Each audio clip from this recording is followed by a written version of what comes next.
Jews, I call them Jews to you because they're known as Jews. I don't call them Jews. I refer to them as so-called Jews because I know what they are, and I can prove that.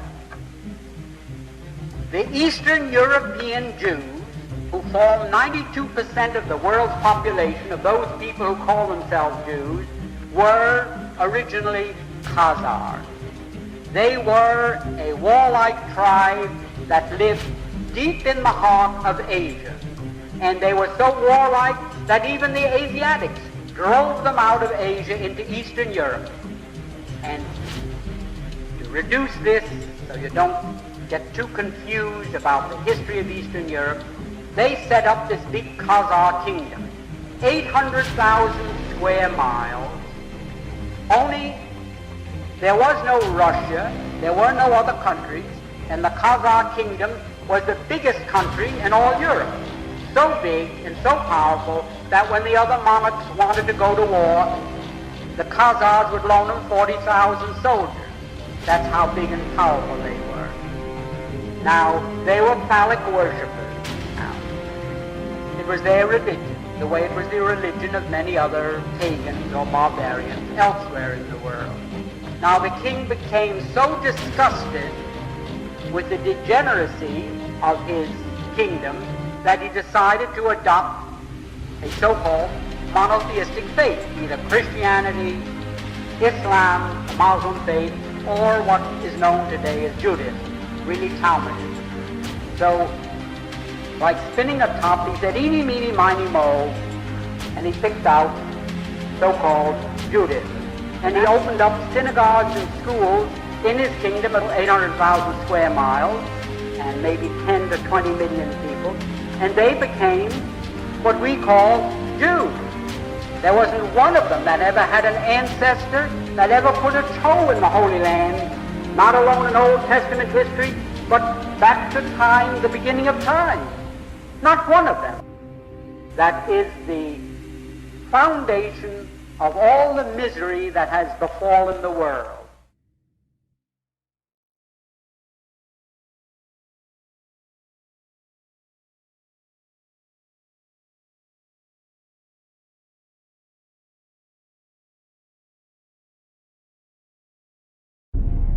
The whole thing, the whole Greater Israel plan, it operates on two essential things. It's to survive, Israel must become the imperial regional power, and it must affect the division of the entire area around it into smaller states. They stir up sectarian hatred, they divide the whole place into smaller states, and then all these smaller states are fighting each other, and so that kind of legitimizes Israel's existence because it appears to be the only stable force in the area when it's the one who's gone and destabilized the whole thing. And what Chris said about the two stripes on the flag, this is exactly right, the Nile and the Euphrates. It's just a plan for Greater Israel. And it includes Syria, it includes Jordan, it includes the top of Saudi Arabia, half of Iraq, parts of Lebanon. This has been the plan for the whole time, and this is why they've gone in there and done things the way they have. It's all part of the Greater Israel Project. And even there was another document that was called Israel's Sacred Terrorism. It was written by a man called Livia Rakash. And it's based on the memoirs of Moshe Sharett, former Prime Minister of Israel. And it basically outlines the 1978 invasion of Lebanon to a T. It's exactly what they did, and it's kind of a smaller, condensed version of this Yinon plan. And the Yinon plan was also outlined by, way back as far as Theodore Herzl. I mean, this has been going on for a long time. This scenario is borne out by none other than Prime Minister David Ben-Gurion, one of the great founders of Israel. Recorded in an astonishing article in Look magazine, Ben-Gurion predicted that a one-world system presided over by Jerusalem will be set up in the near future. All continents will become united in a world alliance, at whose disposal will be an international police force. All armies will be abolished, and there will be no more war. In Jerusalem, the United Nations, a truly united nations, will build a shrine of the prophets to serve the federated union of all continents. This will be the seat of the Supreme Court of mankind, to settle all controversies among the federated continents, as prophesied by Isaiah.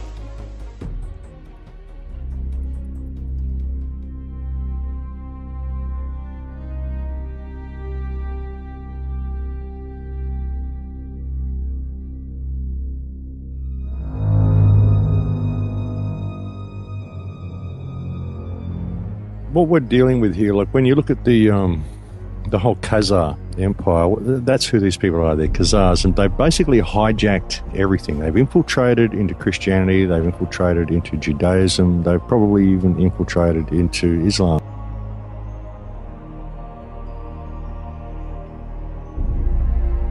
Infiltrated into everything. This is where you've got Christian Zionists, you've got Jewish Zionists, you've got this whole sort of mottled empire that's sort of all over the world. It's infiltrated everywhere. And they're using basically what's outlined, the supremacist ideology that's outlined in the Jewish faith. They're using this to construct their New World Order. And these people believe they're the chosen people. These Khazars are more zealous about following these ideologies than the actual Jews are, but none of them actually believe in God. They're creating this whole tense situation everywhere to break everything up, to collapse everything, collapse all the economies, collapse Europe, collapse Russia, collapse everything, and create this empire of chaos with this one bastion of control in the middle, which will be Greater Israel. That's the plan. But it's run by the Khazars. And I would suggest that even the British royal family are probably related to these Khazars in some way. I mean, it all seems to go back to this empire. All the research that I've done over the years, going back through Hebrew lines and going back looking at what happened in Egypt and so many things, this Khazar history is the most hidden history and the most repressed history anywhere.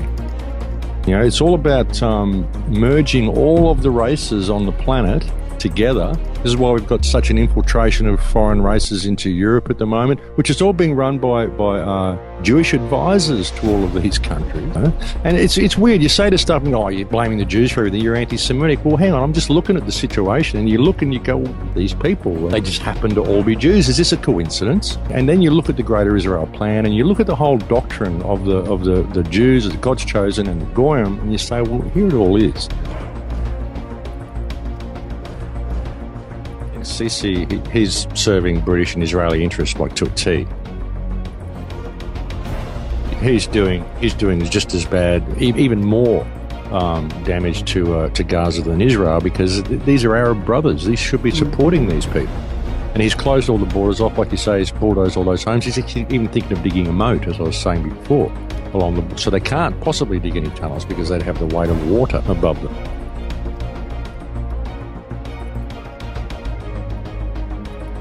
There's no way they'll be able to do any smugglers' tunnels. Like I said, they're turning Gaza into a super maximum prison. It's being done right in front of the rest of the world. So Sisi is absolutely serving their interests. But I mean, Bashar Assad, I don't think he was installed. I think he was kind of a reluctant leader. He came to power and didn't really want to have the position that he's got. And his country has been devastated because he wouldn't bow to the Zionist control system.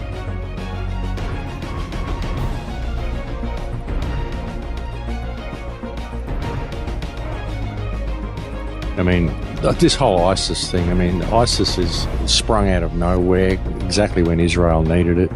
It's paved the way for Western intervention to go and carpet bomb the whole Arab world. So, who's controlling this? They're saying they're Muslim extremists. They're not Muslim extremists at all. They're killing Muslim people. They're killing women and children, all of these things that are banned by the Quran. They say if you do this, then you go to hell for all eternity. So obviously they're not religious extremists. They're just extremists. I would suggest that ISIS probably stands for Israeli Secret Intelligence Services. It's just a new boogeyman because bin Laden had run out of steam, Al-Qaeda had run out of steam. But ultimately it's all a product of the West anyway. These are the same people that they had in Libya, the same people in Syria.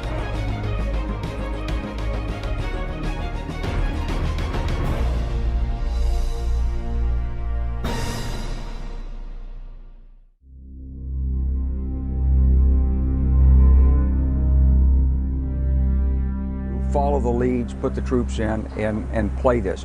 Look, ISIS got started through funding from our friends and allies.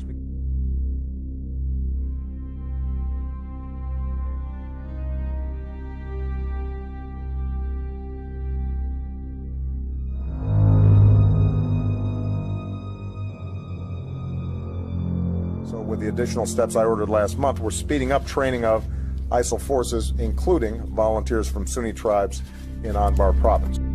So with with the additional steps I ordered last month, we're speeding up training of ISIL forces, including volunteers from Sunni tribes in Anbar province.